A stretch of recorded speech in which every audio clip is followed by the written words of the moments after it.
I still remember the exact moment it happened. I was hauling a trailer full of hay bales, dust kicking up behind my truck, when I saw it, a brand new iron gate welded across my private access road. Not a warning sign. Not a note. Just a smug, shiny symbol of power standing between me and my own land. And at the bottom, bolted into the concrete, was a plaque that read, "Property of Oak Ridge Estates HOA." I killed the engine, heart pounding in my ears. That dirt path had been in my family since 1967. My grandfather carved it through the hill himself with nothing but a backhoe and a busted compass. It was our lifeline. Without it, I'd have to drive an extra 17 miles around the mountain to reach the ranch. And during calving season, every second counts. I jumped out of the truck, boots hitting the gravel like gunshots. I scanned the perimeter. The fence ran clear to the tree line, stitched in like a scar. That gate wasn't temporary. This was deliberate. Someone, no, a group of someones, decided they had more right to my land than I did. And in that moment, standing there with my fists clenched and the sun burning my neck, I made a quiet promise to myself: if they want war, I'll give them one. But I won't break a single law doing it. Flashback 4 months earlier, before the gate, before the lawyers, before the petty wars and secret meetings, just me, my dog Scout, and 82 acres of rolling pasture I inherited from my dad. Life was quiet. Predictable. I sold beef direct to consumer, mostly to local restaurants. Nothing fancy. Just hard, honest work. Things changed the day Ashley moved in. Blonde, loud, and always on her Bluetooth, Ashley was the newly elected president of the Oak Ridge Estates Homeowners Association. She lived in one of the $500,000 homes across the hill, an HOA development that shared a tiny slice of border with my ranch. At first, I didn't mind her. She brought over cookies, asked about the horses, even complimented the barn mural my niece painted. But then she asked about the road. "Is that dirt path legal?" she'd asked, sipping her iced coffee like it was court testimony. I told her yes. It was a recorded easement, filed with the county since my grandfather's day. But I could see it in her eyes, she didn't like it. A week later, I got a letter in the mail. Then 2 more. One said my hay deliveries were disruptive. Another claimed my excess dust was lowering property values. The third was a formal request to pave or reroute my access road. I laughed it off. My road had been there longer than their houses. But what I didn't know was Ashley wasn't just some nosy neighbor, she was calculating. The kind of person who smiles while setting your world on fire. I caught wind of a secret meeting through my cousin, who worked at the county clerk's office. Turns out the HOA had filed a claim challenging the validity of my easement. Said the original documents were outdated and ambiguous. I didn't even get a courtesy call. When I showed up to the county board hearing, Ashley was already seated, flanked by a lawyer and 3 other HOA members in matching polo shirts.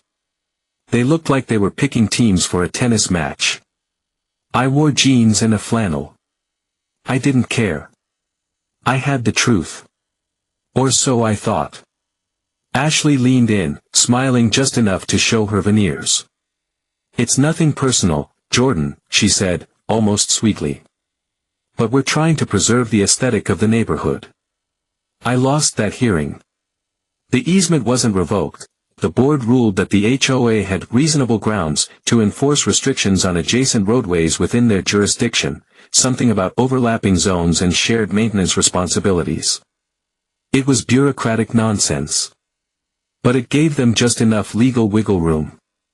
I came home that day and found survey flags along my fence line. A week later, the gate went up. I didn't scream. I didn't throw punches or call the sheriff. Instead, I went inside, sat at the kitchen table, and pulled out the old blueprints my dad left me before he passed. That land held more secrets than Ashley could imagine. One of them was a narrow strip of land, just 15 feet wide, wedged between two bluffs and lined with rock. We always called it the choke, because it funneled runoff down into the creek. What Ashley didn't know was that I owned that choke. And it just so happened to be the only paved road that led in and out of Oak Ridge Estates. I spent the next 3 days in town, meeting with surveyors, land use attorneys, and one very excited environmental planner. I learned words like easement vacation, egress obstruction, and private land lockdown. Every step I took was legal. Every paper filed with precision. And then, just like they did to me, I waited for the right moment. 3 weeks later, on a crisp Tuesday morning, I filed the paperwork. By Friday, the only road into Oak Ridge Estates had a new gate. My gate. With a sign that read, "Private property. No public access." The screaming started almost immediately. Phone calls, letters, even a news van parked at the entrance. But I didn't say a word. I just watched. And I waited. Because now, the real fun was about to begin. They called me everything from a greedy land pirate to a terrorist with a tractor. The Oak Ridge Estates HOA sent letters, emails, and even tried to serve me a cease and desist notice, which I shredded, live, on my porch while sipping sweet tea. They tried appealing to the county. No dice. Turns out when you legally own land and follow every zoning and access regulation to the letter, there's not a whole lot anyone can do about it. The thing is, I didn't want to cut them off. I just wanted to be left alone. To raise cattle, fix fences, and enjoy the peace my family spent 3 generations earning. But Ashley made it personal. She didn't just try to block my road, she tried to erase my right to exist on my own land. And that wasn't something I could forgive. The gate I installed wasn't fancy, just steel and chain, but it stood like a fortress. No one could get in or out of Oak Ridge Estates without passing through that one road. Their second access point. Washed out in a flood 6 years ago and never repaired. The HOA had dragged their feet, choosing instead to plant trees and call it a natural walking trail. Irony's funny like that. For 3 days, I kept the gate shut. Let's just say suburban comfort turns to chaos fast when Amazon packages, Instacart groceries, and soccer practices come to a screeching halt. Residents tried to climb the fence. One guy actually attempted to chainsaw the lock off, until the sheriff pulled up behind him and gave him a $1,200 ticket for destruction of private property. Still, Ashley didn't back down. On the 4th day, she showed up at the gate herself, flanked by a cameraman and a woman holding a microphone with a local news logo. Her voice was calm, like she was the victim in a Lifetime movie.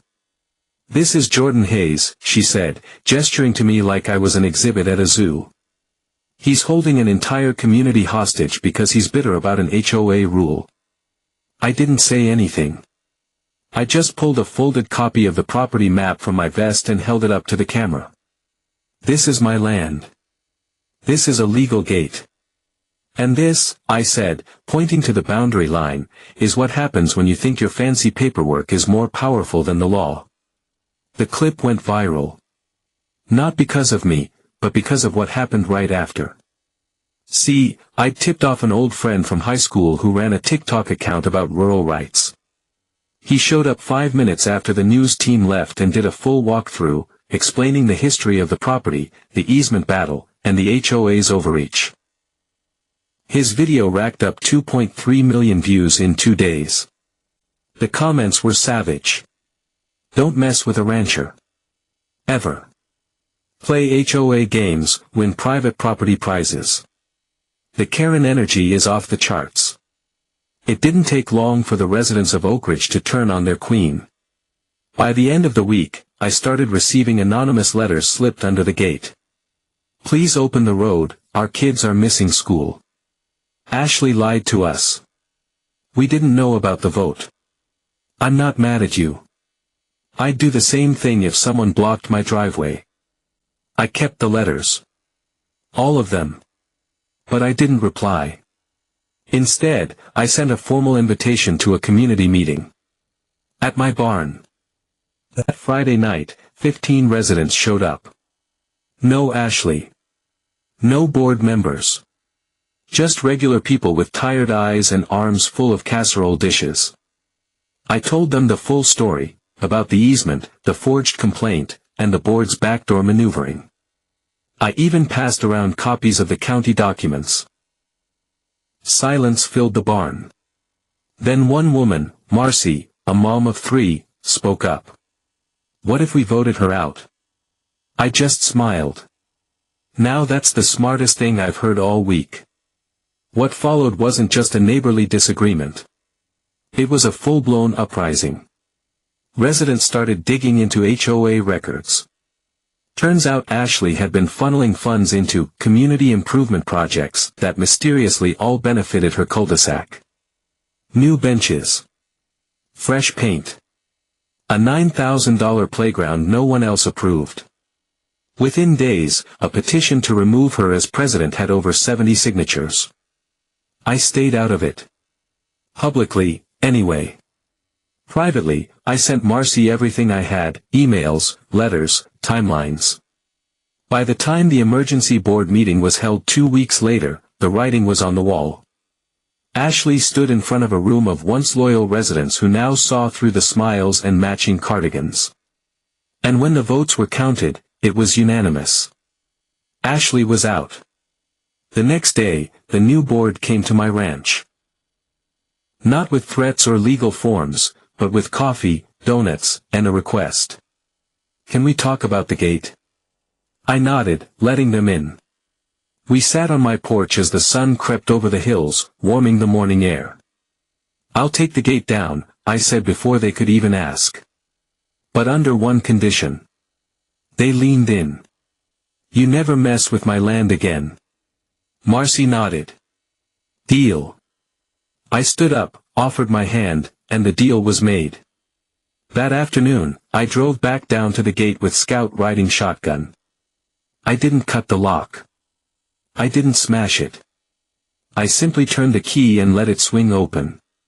Freedom, for both of us. But I left the sign up. Private property. Respect it, or lose it.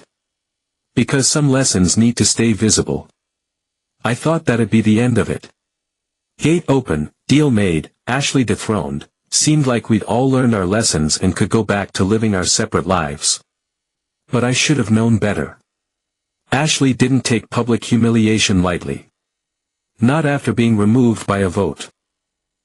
Not after her face was splashed across every local Facebook group as that HOA lady who got outplayed by a rancher. She vanished for about a week. Quiet. Too quiet.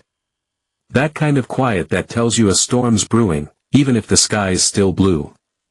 Then came the drone. It buzzed over my barn late one morning, zipping across the field like a fat metal mosquito. Scout barked and chased it, but I just watched. Drones weren't new to me, I used one for cattle tracking myself. But this wasn't mine. And it wasn't just passing through. It hovered. Circled.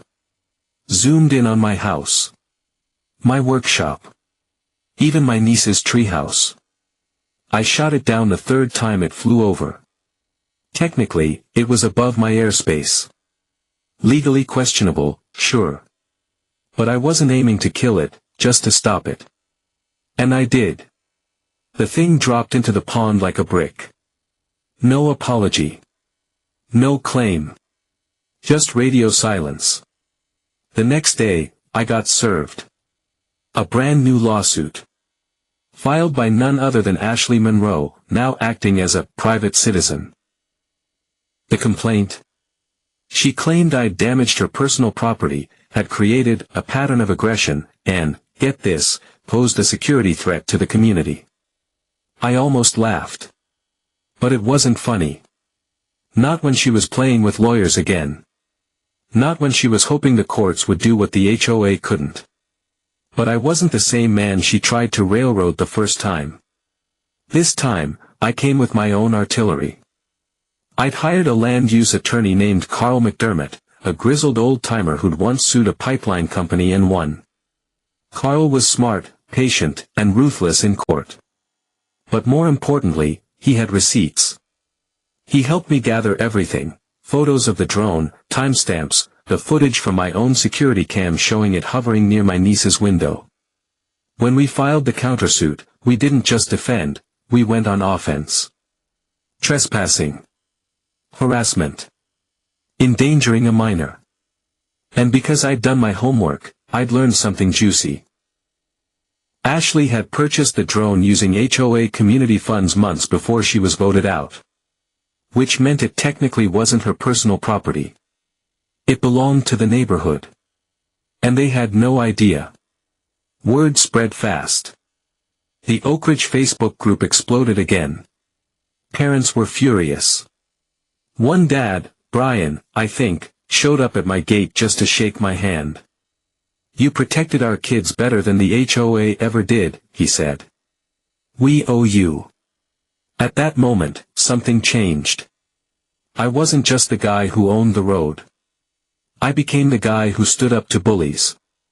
And the community, who once saw me as a backwoods nuisance, began to see me as something else entirely. But Ashley? She doubled down. Her lawyer tried to file an emergency injunction to keep me off certain parts of my own property, claiming I might be a threat to her safety. They cited the gate, the viral video, even my tractor as evidence of hostility. Carl shredded them in court. When the judge asked why she was flying a drone over private land, she stammered something about community oversight. The judge raised an eyebrow and said, "Ms. Monroe, this isn't a dystopian novel. You don't have jurisdiction over the sky." Case dismissed. By the time the dust settled, Ashley's reputation was in ashes.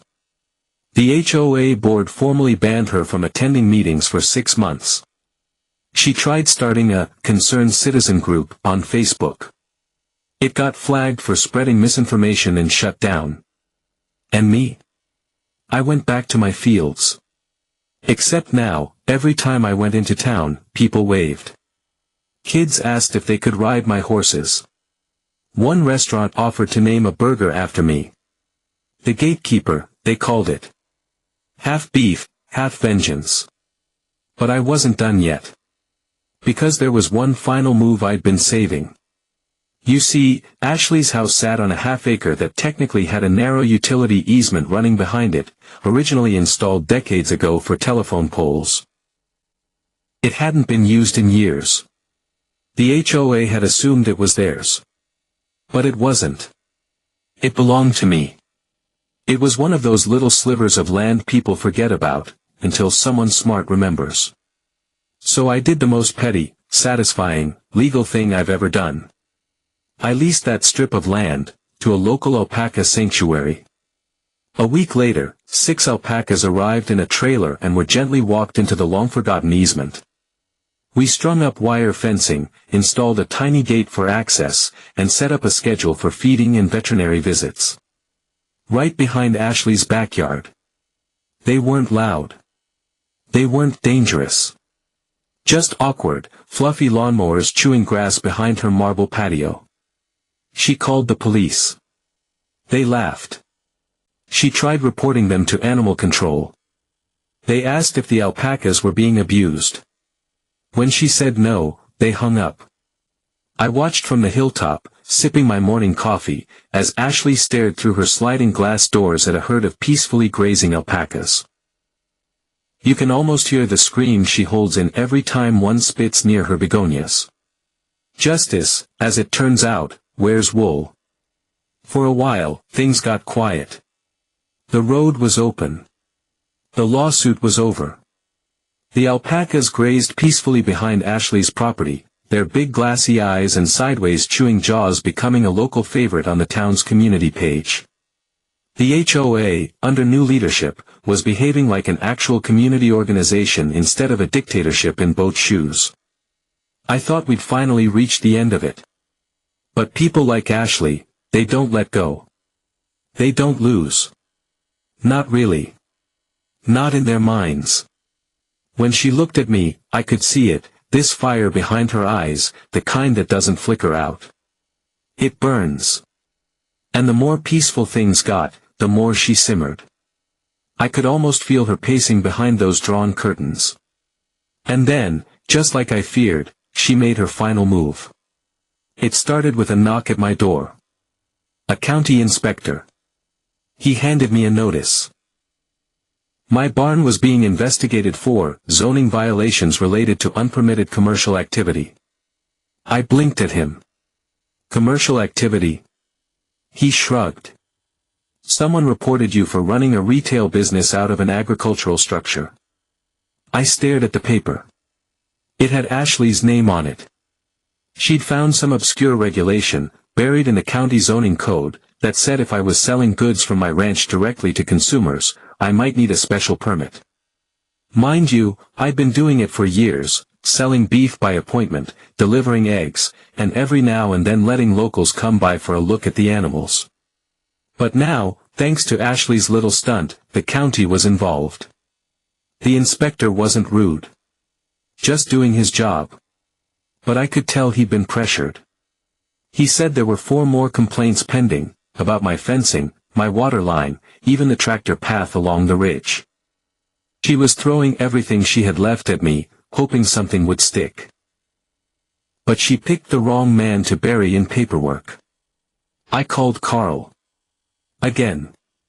And together, we put together what I now call the binder. 3 inches thick, tabbed by color, full of permits, receipts, photographs, testimony, and maps. Every dotted I, every crossed T.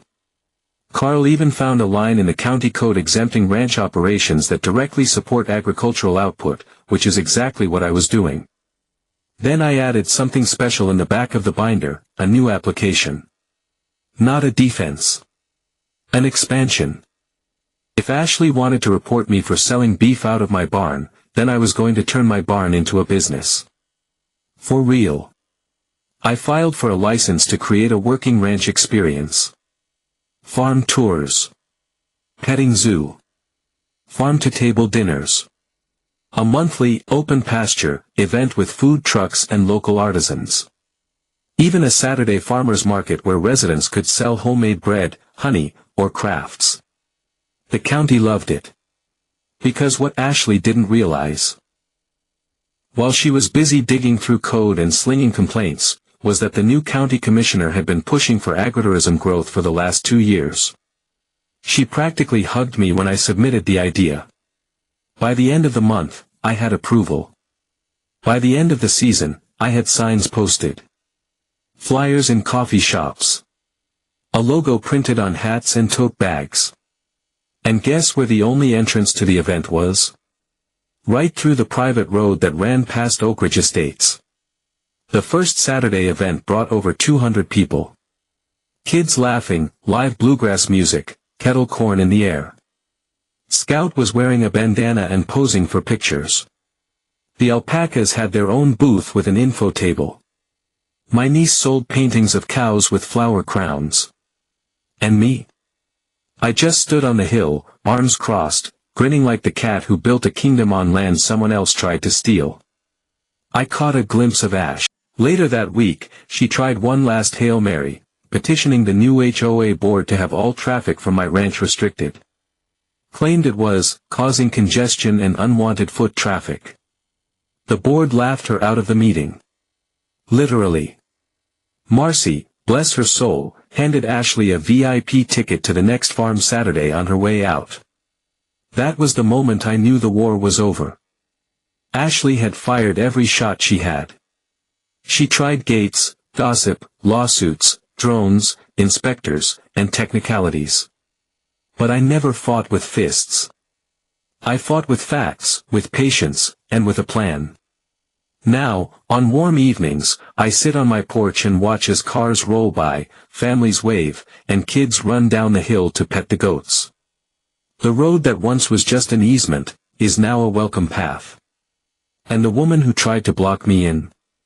Well, she lives behind a fence taller than her husband's truck, surrounded by silence and whispers. They say she's looking to sell. Wants to move to Florida. Something about peace and quiet. I wish her the best. But every time I pass by that patch of land behind her yard and see my alpacas chewing calmly beneath the setting sun, I remember. You don't have to raise your voice to win a war. Sometimes, you just have to own the land, and know how to use it. It's been nearly a year since I first saw that iron gate blocking my road. Funny thing is, when I think back on it now, it's not the anger I remember. Not the letters, the lawsuits, or even the sight of Ashley's smug little grin the day she thought she'd beaten me. It's what almost happened that hits hardest. I almost gave up. I almost sold the ranch. There were nights, long, quiet nights, when I'd sit in the dark with Scout at my feet and wonder if it was all worth it. If holding on to this place, this land, was just an outdated idea passed down by stubborn men. Was it easier to just walk away? Let the world have its HOAs and gates and petty rules. But then I'd walk outside. And I'd smell the hay. Hear the wind brushing through the cedar trees. Watch the stars stretch out like a quiet promise over the pasture. And I'd remember, this land was my father's final gift to me. A living thing he shaped with his own hands. A place where he taught me to ride, to work, to respect the earth. And by God, I wasn't going to let some suburban power trip erase all that just because she didn't like the sound of a diesel engine in the morning. Now, life looks different. What started as a standoff has become something bigger. The ranch isn't just mine anymore, it's a part of the community. Local schools bring students out for field trips. Veterans stop by to walk the fence line and breathe in the open air. We even had a wedding here last fall. Right under the old oak tree, with hay bales for pews. I never expected that. And I'll be honest, I never wanted to be a symbol. But folks still come up to me in town and say, "You showed us we don't have to back down." I just nod and say thanks. I'm not a hero. I'm a rancher. And all I did, was protect what was mine. As for Ashley, she moved out 2 months ago. Put up a "for sale" sign and was gone within a week. Rumor is she took a job out west, working for some corporate housing firm. Last I heard, she's in Arizona now, trying to run an HOA in a place where the ground cracks from heat and no one owns a lawn. I wish her peace. I really do. Because holding on to that kind of bitterness, it'll rot you from the inside. Make you forget what home is supposed to feel like. And no matter how many rules you write or gates you build, you can't replace roots with concrete. One evening, my niece climbed up into the old treehouse, now patched and repainted. She yelled down, "Uncle Jordan, do the alpacas know they're heroes?" I laughed so hard, I nearly dropped my hammer. "Probably," I called back. "They spit like they know something the rest of us don't." We stayed out there until the sun dipped low behind the hills, turning the sky into a river of orange and gold. I stood in the grass, boots dusty, arms folded, and I smiled. Because this land is still mine. My road is still open. And no one will ever take that away from me again.